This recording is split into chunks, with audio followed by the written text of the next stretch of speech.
Well, surely something must get under your skin once in a while, doesn't it? Well, about the only thing that bothers me is when people accuse me of having a following only of nice old ladies. I have nothing against the nice old ladies, but I like nice young ladies, too. The nice old ladies did like him, though. Liberace interviewed in 1956 by Edward R. Murrow on the CBS show Person to Person. Tomorrow night, we get a very different angle on Liberace in HBO's highly anticipated film Behind the Candelabra, starring Michael Douglas as the flamboyant pianist and Matt Damon as his companion and lover. Why don't you come work for me? As what? Well, you could be my secretary. I don't type. Hell, Scott, I can pay people to type. I need a companion, a bodyguard, someone to keep people off my back, someone I can talk to the way we talk tonight. You can take care of the animals. Please, say yes, Scott. Here with more is Mike Hogan, executive entertainment editor for the Huffington Post. Mike, good morning. Good morning. You got the voice down anyway. You've seen the film. What'd you think? It's really good. And, you know, Steven Soderbergh recently made Magic Mike. It's another movie like this where you're taking a world that seems absurd, seems ridiculous. People like to make fun of it.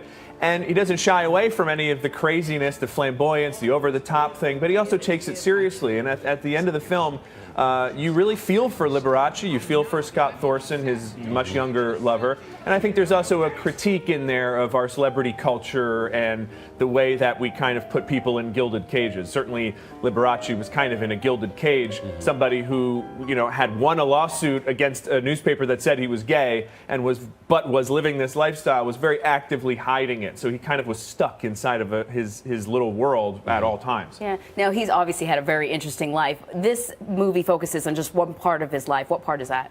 Yeah, it starts in the 1970s when he meets Scott Thorson, who was 17 years old, I think, when they met, and Liberace was 40 years older than him. Wow. And he had Scott come and work for him, and they were together for a few years, and it ends with in 1987 when Liberace died of AIDS. And by that point, they had a falling out. Thorson had sued him in a paternity suit for $112 million, saying that Liberace had promised to adopt him. He ended up getting $95,000, which may give you an idea of the merits of that claim. Wow. Mike, this movie's been getting rave reviews in Cannes and ahead of time here. Why hasn't it been released in theaters?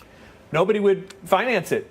Steven Soderbergh says he went to everybody in Hollywood, and the words he's used is that it was too gay.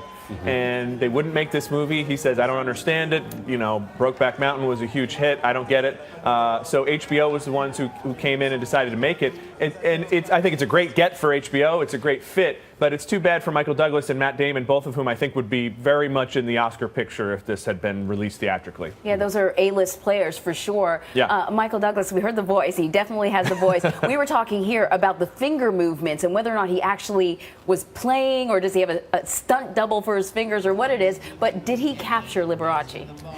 He really does capture Liberace. I mean, it's not an understatement to say you've never seen, or might be an understatement to say you've never seen Michael Douglas like this before. We're used to seeing, you know, he's Gordon Gekko. He's the kind of tough, mean guy with the giant, chunky cell phone on the beach. And here he's this very soft, kind of tender. There's a few flashes of you know, a harshness, but for the most part, you really feel for this guy. He's a kind of a nice man. This is what Michael Douglas said. I just like being able to play a nice man. Right.